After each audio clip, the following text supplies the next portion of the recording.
मुझे जो लगता है वो सब चीज़ों को अर्पण करके मैं प्रभु को बोलूँ, प्रभु मेरी इच्छा नहीं तो तेरी इच्छा मैं करना चाहता हूँ। और इसी के ऊपर अगर हमारा ध्यान लगाएंगे तो हम लंबा चलते रहेंगे। वो चीज़ का शैतान भी का फ़ायदा उठा सकता है। वो बोलेगा ये भी कर लो, है ना, तुमको प्रभु बोल रहा है कि तुमको प्रभु कैंसर देने वाला है और कैंसर के द्वारा प्रभु का महिमा होने वाला है। आपको प्रभु को दिए बगैर अगर हम प्रभु की सेवा कर रहे हैं तो वो प्रभु बोलेगा जो मैं चाहता हूँ वैसा हुआ नहीं है।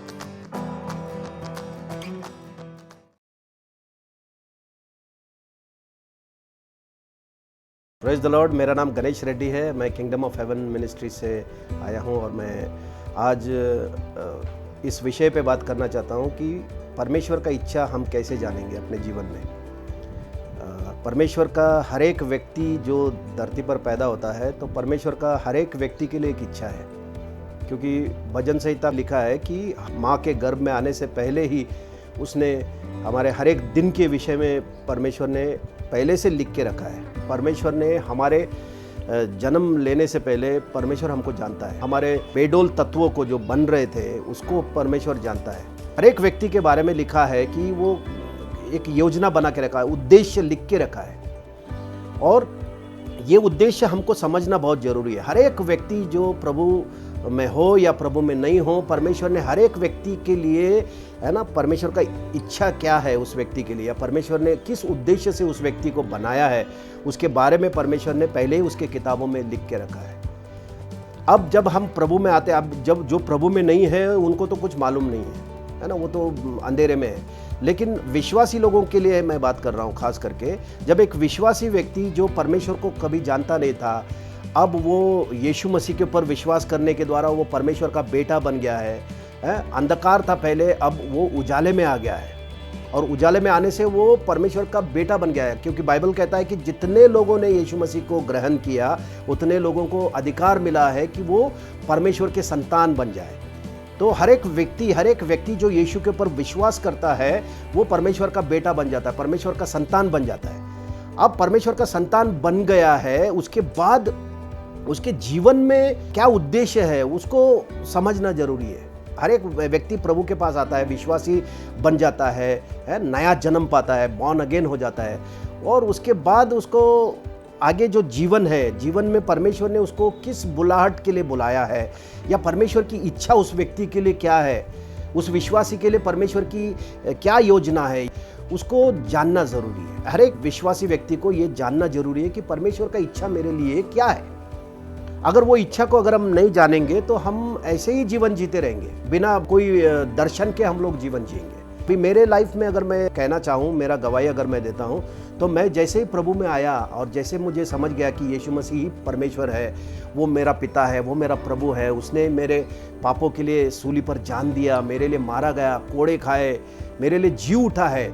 और जब पिता परमेश्वर से मेरी पहचान हो गई और मैं नया जन्म जब मुझे मिला, उसके बाद मैं वचन पढ़ने लगा। वचन पढ़ने से मुझे परमेश्वर की हर एक बातें समझ में आने लग गई कि वचनों के द्वारा अपने क्या क्या हमारे बारे में लिखा है या क्या क्या प्रभु चाहता है, वो सब चीज़ें मुझे समझ में आने लगा। और उसके बाद मैं अपने आप को कलसिया को दे दिया, चर्च को अपने आप को दे दिया और चर्च में मैं पूरा सेवा करने लगा। हर एक चीज़, मतलब जो भी प्रभु का है वो सब करने लगा। मीटिंग्स लेने लगा, स्तुति आराधना लेने लगा, प्रचार करने लगा, सब चीज़ें मैं करने लगा। लेकिन वो करते करते ऐसा कहीं हो गया कि जो परमेश्वर ने जिस काम के लिए मुझे बुलाया है उसको मैं समझ नहीं सका। मतलब वो किस उद्देश्य से परमेश्वर ने मुझे बनाया है, उसको कैसे समझना है, कैसे जानना है, ये मुझे मालूम नहीं था। और मैं जस्ट आया है और ऐसा करना है, ये करना है, वो करना है, मीटिंग्स लेना है, प्रभु के लिए हमको ये सेवा करना है, वही वो उतना ही मालूम था। लेकिन परमेश्वर ने विशेष जिस काम के लिए बुलाया है उसको, उसकी इच्छा क्या है मेरे लिए, उसको जानना बहुत इम्पोर्टेंट है। अगर वो नहीं जानेंगे और हम सालों साल, है ना, 10 साल 15 साल मैं ऐसे ही सेवकाई करता रहा, लेकिन परमेश्वर का वो जो उद्देश्य है या परमेश्वर का जो इच्छा है उसको बिना जाने मैं कर रहा था और वो करने से वहाँ पर सक्सेस भी मिला है, सब कुछ मिला है। लेकिन परमेश्वर का इच्छा क्या है वो अगर मैं नहीं जानूंगा तो कुछ मतलब नहीं है ना। इसीलिए परमेश्वर का इच्छा को जानना बहुत बहुत ज़रूरी है। हर एक विश्वासी व्यक्ति को परमेश्वर मुझे किस उद्देश्य से धरती पर लाया है ना, क्या है परमेश्वर का इच्छा मेरे लिए, वो जानना बहुत ज़रूरी है। अभी हम वचन से देखेंगे, रोमियो का 12वां अध्याय और पहले वचन से अगर हम पढ़ेंगे, वहाँ पर लिखा है, इसलिए हे भाइयों, मैं तुमसे परमेश्वर की दया स्मरण दिलाकर विनती करता हूँ कि अपने शरीरों को जीवित और पवित्र और परमेश्वर को भावता हुआ बलिदान करके चढ़ाओ, यही तुम्हारी आत्मिक सेवा है। मतलब अपने आप को जब हम प्रभु को चढ़ा रहे हैं, अपने शरीर को चढ़ा रहे हैं, अपने जीवन को जब हम प्रभु को दे रहे हैं, जो समर्पण हम कर रहे हैं, वही हमारी पहली बुलाहट है। यही परमेश्वर की पहली इच्छा हमारे लिए है ना। बहुत सारे लोग इसको मिस कर देते हैं, है ना। बहुत सारे लोग, मैंने भी मिस कर दिया था। इसको मिस करके हम परमेश्वर ने मुझे प्रीचिंग के लिए बुलाया है, मुझे प्रचार करने के लिए, मुझे पास्टर करके बुलाया है, या मुझे इवेंजलिस्ट करके बुलाया है, मुझे अपोस्टल करके बुलाया है, वो कॉलिंग उसको पकड़कर और उसके हिसाब से चलने लगते हैं। और मैं भी चल रहा था वैसे ही, जबकि यहाँ पर लिखा है वचन में कि अपने शरीरों को जीवित, पवित्र और परमेश्वर को पसंद आने वाला अर्पण करके हमको चढ़ाना है, बलिदान करके चढ़ाना है। और यही हमारी आत्मिक सेवा है, और यही परमेश्वर की इच्छा हर एक विश्वासी के लिए है। क्योंकि जब हम अपने आप को प्रभु को दे देंगे, तब प्रभु, जब हमारा हृदय प्रभु के हाथ में आ जाएगा, तो प्रभु हमसे क्या चाहता है वो करवा लेगा। लेकिन अगर हम अपने आप को प्रभु को दिए बगैर अगर हम प्रभु की सेवा कर रहे हैं, तो वो प्रभु बोलेगा, जो मैं चाहता हूं वैसा हुआ नहीं है ना। जो मैं चाहता हूं वैसा तुमने किया नहीं है। भले हम बहुत सारा काम करेंगे, उससे बहुत लोगों का उद्धार होगा, बहुत कुछ होगा, लेकिन वो प्रभु की तरफ से नहीं है। क्योंकि परमेश्वर का जो इच्छा है, परमेश्वर का जो योजना है हमारे लिए, वो अगर हम नहीं जानेंगे तो हम लोग बर्न आउट हो जाएंगे, है ना। बर्न आउट मतलब, बहुत से लोग आज जो शुरुआत में प्रभु में आते, बहुत उनके अंदर उत्तेजना रहता है, बहुत प्रोत्साहित रहते हैं वो लोग, और प्रभु के लिए बहुत सब सेवकाई करते हैं, सब कुछ छोड़ देते हैं और प्रभु के पीछे जाते हैं। लेकिन वो प्रभु का इच्छा को नहीं जानने की वजह से वो बहुत लंबा नहीं जा पाते, और फिर एक्साइटमेंट में बहुत सारा काम करते हैं, फिर बाद में का नामो निशान भी मिट जाता है, क्योंकि वो प्रभु का इच्छा को उन्होंने जाना ही नहीं। तो अगर हम प्रभु की इच्छा को जानेंगे कि प्रभु ने मुझे क्यों, किस उद्देश्य से बुलाया है, वो बहुत इंपॉर्टेंट है भाई बहनों, है ना। कि परमेश्वर की इच्छा क्या है कि हम अपने आप को प्रभु को सौंपे। पहला इच्छा प्रभु का यही है, और यही आखिरी इच्छा है ना। क्योंकि अगर हम अपने आप को प्रभु को देंगे और अपना ध्यान इस पे लगाएंगे कि मैं प्रभु के हाथ में हूं, है ना। बलि जो रहता है ना, जो कुर्बान करने वाला जो जानवर रहता है, पुराने नियम में जब लोग जानवर को बलि करते थे वेदी के ऊपर, तो उसको बांध देते थे। अब वो जब अर्पण करके चढ़ाया है, तो वो जानवर का कोई इच्छा वहां पर चलेगा क्या? जानवर बोलेगा क्या, सिर्फ मेरा टांग ले लो, मेरा बाकी सब छोड़ दो? बोलेगा नहीं। वो पूरा समर्पण हो गया, अभी मेरा जान भी ले लो, है ना। टोटल उसने दे दिया अपने आप को। ऐसा ही हर एक विश्वासी व्यक्ति को अपने आप को पूरा परमेश्वर को देना जरूरी है। जब हम अपने आप को पूरा परमेश्वर को देंगे, कोई हमारा रिजर्वेशन करेंगे नहीं कि मुझे ऐसा मिनिस्ट्री करना है, ये करना है, वो करना है। हमको अपने को कोई योजना बनाना नहीं है। हमको अपने आप को प्रभु के हवाले हो जाना है, और प्रभु ने हमको जो भी बुलाहट के लिए बुलाया है, प्रभु हमको दिखाएगा, प्रभु हमको प्रकट करेगा वो चीजें। और वो चीजें जब प्रकट करेगा, फिर भी हमको प्रभु के ऊपर ही रुके रहना है, प्रभु के ऊपर ही निर्भर रहना है। और प्रभु के ऊपर जब हम निर्भर रहेंगे, तब हम, है ना, वो इच्छाओं को, प्रभु की जो इच्छा है, प्रभु का जो उद्देश्य है, उसको हम, है ना, कर सकेंगे। नहीं तो ऐसा ही जोश में आकर अगर हम प्रभु का सेवकाई के लिए उतर जाते हैं, या जोश में आकर कोई भी काम करते हैं, तो वो हमारे लिए धोखा है ना। बहुत लंबा हम, है ना, चल नहीं सकते प्रभु के साथ। बहुत सारे लोग आज फेल हो जाते हैं। बहुत सारे लोग, है ना, मिनिस्ट्री के नाम से शुरू तो करते हैं, ज़ील में जोरदार, है ना, शुरुआत करते हैं, फिर वो, क्योंकि बेस नहीं है उनका, मतलब फाउंडेशन नहीं बना है, उस वजह से वो टिक नहीं पाते हैं, और बहुत सारे लोग पीछे हट जाते हैं, बहुत सारे लोग निराश हो जाते हैं, बहुत सारे लोग, है ना, मतलब उनको लगता है कि मैं इतना मिनिस्ट्री किया, मुझे क्या मिला, है ना। बहुत सारे लोग कंप्लेंट करते हैं, मैंने प्रभु के लिए ये छोड़ दिया, वो छोड़ दिया, मैं आज मेरे जीवन में क्या है ना, क्या मुझे मिला? क्योंकि उन्होंने प्रभु का इच्छा क्या है वो चीज को जाना ही नहीं है। परमेश्वर का इच्छा क्या है? अभी हमने पढ़ा कि अपना शरीरों को जीवित, पवित्र और परमेश्वर को पसंद आने वाला अर्पण करके हमको चढ़ाना है। हम अपने आप को दे देना है प्रभु के हाथ में, है ना। हमको कोई प्लान नहीं करना है, कोई हमको योजना नहीं बनाना है कि मैं ऐसा करूंगा, या प्रभु हमको बुलाहट दिया है। उदाहरण के लिए, अब अगर प्रभु ने आपको पास्टर करके बुलाया है तो आप ये पास्टर मुझे बुलाया करके उस बात के ऊपर आपको ध्यान नहीं देना है। आपको ये ध्यान देना है कि मैं प्रभु को अपना आप को अर्पण करना है, मेरे शरीर को जीवित, पवित्र और प्रभु को पसंद आने वाला अर्पण करके मुझे चढ़ाना है। यही मेरी सेवा है। उसके बाद प्रभु मुझे कैसे इस्तेमाल करता है ना, पास्टर करके इस्तेमाल करता है या टीचर करके इस्तेमाल करता है या भविष्यवक्ता, या वो उसका बाय प्रोडक्ट है ना, उसके साथ जो मैंने जो अपने आप को सरेंडर किया है प्रभु को, उसके बाद प्रभु मुझे कैसे इस्तेमाल करता है वो अलग अलग विषय है। परमेश्वर का इच्छा मेरे लिए पहला यह है कि मैं अपने आप को प्रभु के हाथ में दे, जीवित अर्पण करके दे दूं। जहां पर मेरा इच्छा जो भी आता है, मुझे जो लगता है, वो सब चीजों को अर्पण करके मैं प्रभु को बोलूं, प्रभु मेरी इच्छा नहीं तो तेरी इच्छा मैं करना चाहता हूं। ऐसा अगर हम करेंगे और इसी के ऊपर अगर हमारा ध्यान लगाएंगे तो हम लंबा चलते रहेंगे। जितने सारे चेले थे, उन सारे चेलों ने प्रभु को उन्होंने अपना सब कुछ दे दिया। पतरस हो, यूहन्ना हो, जितने भी चेले थे, यहूदा इस्करियोत को छोड़ के बाकी सब जितने चेले थे, उन्होंने अपने आप को पूरी तरह से परमेश्वर को है ना भावता हुआ बलिदान करके अपने आप को दे दिया। प्रभु ने पतरस को बोला कि जब तू है ना जवान था तो तू जहां चाहता था वहां जाता था, लेकिन जब तू बूढ़ा होगा तो जहां तू जाना चाहता है वहां तू नहीं जा सकेगा, है ना, लेकिन जहां तुझे नहीं जाना है वहां पर तुझे जाना पड़ेगा।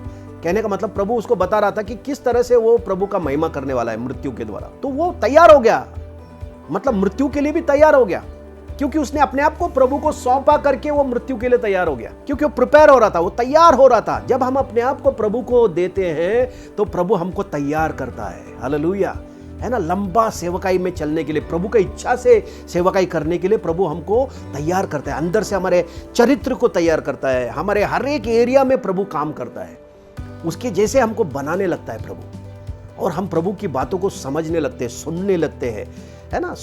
ये काम प्रभु, जब तक प्रभु हमारे अंदर काम नहीं करेगा, हम प्रभु के लिए काम नहीं कर पाएंगे, है ना। ये जोश का काम नहीं है ना। ये परमेश्वर के वचनों को लेकर जो प्रौढ़ता है, परमेश्वर के वचन में हमको प्रौढ़ बनना है, आत्मा में प्रौढ़ बनना है, उसके हर एक बातों में हमको प्रौढ़ बनना है। जब तक हम समर्पण नहीं करेंगे, अपने आप को पूरी तरह से उसको है ना कुर्बान करके चढ़ाएंगे नहीं, तब तक हम प्रौढ़ नहीं बन सकेंगे। और प्रौढ़ नहीं बन सकेंगे तो प्रभु हमको कुछ बोलेगा, वो चीज़ हम कर नहीं पाएंगे, क्योंकि हम तैयार नहीं है ना। बहुत सारे सेवक आज है ना छोड़ देते प्रभु को, मैं नहीं करूंगा। अभी पतरस ने बोला कि मुझे ऐसा क्रूस पर नहीं चढ़ना है, मुझे उल्टा चढ़ाओ, है ना। मैं योग्य नहीं हूं कि मैं प्रभु के लिए है ना क्रूस पर ऐसे चढ़ूं जैसे प्रभु के लिए। उसने बोला मुझे उल्टा चढ़ाओ, अपसाइड डाउन, क्योंकि उसने अपने आप को दे दिया था, उसने अपना जीवन को है ना रखा नहीं, प्रिय जाना नहीं। पौलुस भी बोलता है कि मैं है ना मसीह को जानना चाहता हूं, मैंने जितना उपलब्धि किया है, जितना मैंने है ना जाना है, उन सब को मैं है ना तुच्छ समझता हूँ, कचरा समझता हूँ, बोल रहा है, ताकि मैं मसीह को जानूं, उसके पुनरुत्थान के सामर्थ को जानूं। हालेलुया, है ना, क्योंकि उसने अपने आप को दे दिया। इस तरह से जब हम अपने आप को प्रभु के हवाले करेंगे, तब प्रभु हमको है ना इस्तेमाल करेगा, जैसा वो चाहता है वैसा हमको इस्तेमाल करेगा। और जब प्रभु हमको उस तरह से इस्तेमाल करेगा, वो सेवकाई है ना प्रभु का महिमा करेगी, वो सेवकाई के द्वारा हजारों लाखों लोगों का उद्धार होगा, है ना। उसके द्वारा परमेश्वर की महिमा होगी, परमेश्वर का राज्य बढ़ेगा। इसके लिए प्रभु को हमको भावता हुआ बलिदान करके अपने आप को देना बहुत जरूरी है ना। हमको सिर्फ जोश में परमेश्वर के पीछे नहीं चलना है, क्योंकि ये आत्मिक बातें हैं, ये आत्मिक युद्ध है। जब तक हम प्रभु को नहीं देंगे, प्रभु हमको तैयार नहीं कर पाएगा। हम अपने आप को प्रभु को जब दे देते हैं तो प्रभु हमको है ना हर एक एरिया में प्रभु हमको तैयार करते रहता है। जैसे एक बीज हम डालते हैं ज़मीन में तो वो उगता है, और वो टाइम लगता है, उसको प्रोसेस है उसका, है ना। ये तुरंत बीज डाला और बड़ा पेड़ दूसरा दिन आ गया, ऐसा नहीं होता है ना। जब बीज डालते हैं तो वो पेड़ बढ़ने लगता है ना, धीरे धीरे धीरे उसके पत्ते आते हैं, है ना, फिर टहनियाँ आती है, फिर बढ़ता है, फिर बाद में जाके उसके अंदर फल आता है। तो ऐसे ही मसीह जीवन में भी हमको प्रौढ़ बनना है, हमको अपने आप को प्रभु के हवाले करना है, क्योंकि बढ़ोतरी जो है वो प्रभु करता है ना। हम कलसिया में जाते हैं, वचन सुनते हैं, है ना, कोई बोता है, कोई पानी डालता है, लेकिन बढ़ोतरी कौन करता है? प्रभु करता है। और हम अपने आप को जब प्रभु के हाथ में देंगे तो प्रभु हमको बढ़ाएगा, और जब हमको प्रभु बढ़ाएगा तब हमारे अंदर फल आएगा। तो उसमें समय लगता है, तुरंत हम लोग है ना, प्रभु को मैं बॉर्न अगेन हो गया और मैं तुरंत मैं मिनिस्ट्री में अगर उतर गया तो मुझे ज़्यादा लंबा मैं चल नहीं पाऊंगा। जोश में आकर मैं बहुत सारा चीज़ें करूंगा, लेकिन लंबा है ना, टिकाऊ है ना, अंत तक टिकने वाला जो सेवकाई है वो करने के लिए हमको है ना समय लगेगा। अपने आप को देने से हम तैयार करेगा प्रभु, हर एक एरिया में तैयार करेगा है ना, पवित्रता में, धार्मिकता में, सच्चाई में है ना, हर एक एरिया में हमको प्रभु तैयार करेगा, चरित्र में तैयार करेगा, मसीह के जैसे प्रभु हमको बनाएगा, ताकि हम शैतान के कोई भी मोह में हम लोग पड़े नहीं, न पैसों में न वासना में है ना। बहुत सारे सेवक जो लोग हैं वो पैसे के इसमें फंस गए हैं है ना, लालच में आके है ना, सेवकाई उनका ठप हो गया है।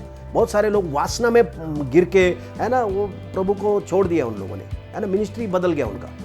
तो ऐसा शैतान रुका रहता है। इसलिए बेस्ट क्या है कि अपने आप को हम प्रभु के हवाले कर दें, और जब हम अपने आप को प्रभु के हवाले करेंगे तो प्रभु हमको जब तैयार करेगा, अंदर से जब तैयारी हमारी होगी तो हम किसी मोह में नहीं गिरेंगे, क्योंकि हम लोग ऑलरेडी प्रभु के हाथों में हैं। हमने अपने आप को प्रभु को दे दिया है, और प्रभु को जब हम अपने आप को दे दिया है तो शैतान वहां पर काम नहीं कर सकता है। तो प्रभु हमको यही चाहता है कि हम जाने कि प्रभु ने मुझे किस उद्देश्य से बनाया है, और ये जानने के लिए हम अपने आप को जीवित, पवित्र और पसंद आने वाला प्रभु को अर्पण करके अपने आप को चढ़ाना जरूरी है ना। ये करेंगे तभी हम लोग है ना, उसके बाद फिर प्रभु हमको जैसा चाहिए वैसा इस्तेमाल करता है, और उसके लिए भी हमको है ना तैयार होना है। उसके लिए भी हमको कंटिन्यू, मतलब हर समय हमको प्रभु को जीवित अर्पण करके हमको अपने आप को देना है, और प्रभु फिर हमको गाइड करेगा उसमें से, प्रभु हमको चलाएगा उन चीज़ों में। अभी दूसरा वचन अगर हम पढ़ेंगे इसका 12वां अध्याय का दूसरा वचन, वहां पर इस तरह से लिखा है, इस संसार के सदृश न बनो, परंतु तुम्हारे मन के नए हो जाने से तुम्हारा चाल चलन भी बदलता जाए, जिससे तुम परमेश्वर की भली और भावती और सिद्ध इच्छा अनुभव से मालूम करते रहो। हालेलुया है ना। परमेश्वर की है ना सिद्ध इच्छा है ना, भली इच्छा, भावती इच्छा और सिद्ध इच्छा है ना, 3 बातें लिखा है यहाँ पर। परमेश्वर की भली इच्छा हमारे लिए क्या है, परमेश्वर को भावती हुई इच्छा हमारे लिए क्या है, परमेश्वर की सिद्ध इच्छा हमारे लिए क्या है, इसको हम अनुभव से जानेंगे, बोल रहा है, अनुभव से मालूम करते रहेंगे। हालेलुया है ना। अपने मन को हमको नया करना जरूरी है, मतलब परमेश्वर का वचन का ज्ञान होना बहुत जरूरी है हमको, क्योंकि अगर हम प्रभु को अपने आप को दे दिया, बलिदान करके अपने आप को अर्पण कर दिया, प्रभु जो भी तू बोलेगा मैं करने के लिए तैयार हूं, और अगर हमने अपना मन को अगर हमने नया नहीं किया तो हम है ना धोखे में या खतरे में पड़ सकते हैं। क्योंकि अगर हम अपने आप को बलिदान कर रहे हैं प्रभु को, वो चीज का शैतान भी है ना उसका फायदा उठा सकता है। वो बोलेगा ये भी कर लो है ना, तुमको प्रभु बोल रहा है कि तुमको प्रभु कैंसर देने वाला है, और कैंसर के द्वारा प्रभु का महिमा होने वाला है। अगर हमको वचन मालूम नहीं है, वचन से हमने अपना मन को नया अगर नहीं किया है, तो हम बोलेंगे हाँ शायद प्रभु की इच्छा है कि प्रभु मुझे कैंसर देना चाहता है, तो हम वो कैंसर को स्वीकार करेंगे। ऐसे बहुत सारे लोगों ने अपने आप को अर्पण करके तो चढ़ाया प्रभु को, लेकिन उनका मन नया नहीं किया उन्होंने है ना। परमेश्वर के वचन से अपने मन को अगर हम नया नहीं करेंगे तो परमेश्वर की भली, भावती और सिद्ध इच्छा को हमको मालूम नहीं पड़ेगा। हमने तो अपने आप को समर्पण तो कर दिया है, समर्पण के बाद अपने मन को नया करना जरूरी है वचनों के द्वारा। परमेश्वर का वचन के द्वारा अपने मन को हमको नया करना है, हमको समझना चाहिए वचन क्या बोल रहा है, ये बातों को हमको जानना बहुत जरूरी है। वचन को जब हम समझेंगे और वचन को लेकर अपने मन को हम नया करेंगे, सोच को नया करेंगे, विचारों को नया करेंगे, ये संसार जैसा सोचता है वैसा अगर हम नहीं सोचेंगे, और वचन जैसा सोचता है, वचन जो बोल रहा है, वचन में परमेश्वर हमसे क्या बात कर रहा है, वैसा ही अगर हम अपने आप को सोचेंगे, वैसा ही कल्पना करेंगे, तभी हम परमेश्वर की भली, भावती और सिद्ध इच्छा को अनुभव के द्वारा मालूम करेंगे। हालेलुया है ना। बहुत महत्व है भाई बहनों, ये दोनों वचन जो है रोमकरास का 12वां पहला और दूसरा, इसके द्वारा हम परमेश्वर की इच्छा हमारे लिए क्या है ये जान सकते हैं है ना। और परमेश्वर की इच्छा यही है कि हम पहला तो अपने आप को प्रभु को दे दे है ना, जीवित, पवित्र और पसंद आने वाला अर्पण करके दे दे। और दूसरा इच्छा क्या है कि अपना मन को हमको नया करना है, संसार के सदृश नहीं बनना है। संसार जैसा विचार करता है, संसार जैसा डरता है या चिंता करता है, वैसे हमको नहीं करना है हमारा मन को नया करना है, हमको प्रभु के ऊपर हमारा भरोसा होना चाहिए, हमारा विश्वास, हमारा सब कुछ प्रभु से है, क्योंकि हमने सरेंडर कर दिया प्रभु को। तो उसका वचन, उसका प्रतिज्ञाएं हमको याद रहना चाहिए, हमको मालूम होना चाहिए। परमेश्वर का वचन हमको बहुत ज्यादा मालूम होना चाहिए। बाकी कोई चीज आपको मालूम है नहीं है कोई बात नहीं है, लेकिन प्रभु का वचन हमको मालूम होना बहुत जरूरी है, क्योंकि वचनों के द्वारा ही हम परमेश्वर की भली भावती और सिद्ध इच्छा को अनुभव से मालूम करेंगे। और इस तरह से हम लोग जब प्रभु की इच्छा को जान गए, है ना, तो हम फिर उसको फॉलो भी करना है। अभी जान गया है, इच्छा तो समझ गया है, लेकिन वो इच्छा को कैसे पूरा करना है या कैसे उसको लेकर चलना है, इसका विषय भी हम और सीखेंगे आगे।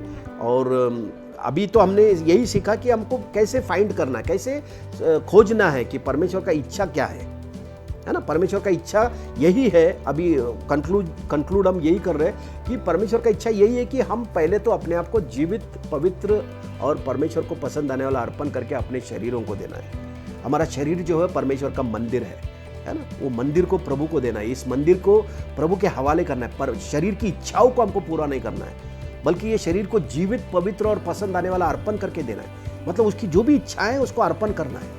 शरीर हमारा बोलेगा नहीं ऐसा करेंगे, वैसा करेंगे, ये करेंगे, वो करेंगे, वो सबको, है ना, अर्पण करके प्रभु को बोलने, तू क्या चाहता है प्रभु, तू जो बोलेगा मैं वही करूँगा, है ना। इस तरह से अगर हम अपने आप को देंगे, तब हम परमेश्वर की सिद्ध इच्छा को, है ना, अनुभव से जानेंगे। जब हम मन को भी नया करेंगे, अपने आप को दे रहे और उसके बाद मन को नया कर रहे हैं, है ना, उसके बाद ये सब चीज़ें होगा।